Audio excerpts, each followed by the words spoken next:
mahpusta boş yere yattım.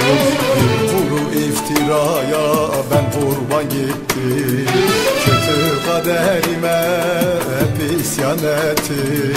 Kötü kaderime kardeş hep isyan ettim. Kader kurbanıyım bir dost yüzünden. Ne çare ki bir şey gelmiyor elden. Neler çektim neler, ben neler çektim. Mahpus damlarında ömür tükettim.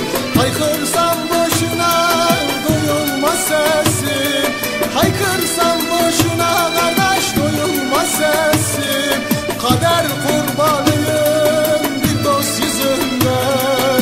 Ne çare ki bir şey gelmiyor elden.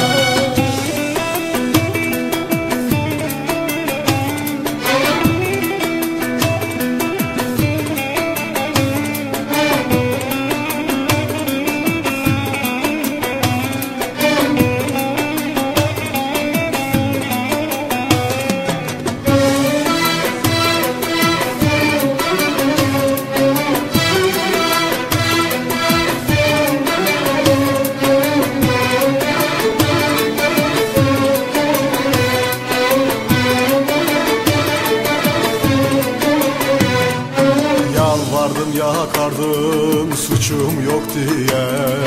Bilmem ki bu ceza bu cefa niye. Yalancı şahitler güldü yüzüme. Yalancı şahitler kardeş güldü yüzüme. Kader kurbanıyım bir dost yüzünden. Ne çare ki bir şey gelmiyor elden.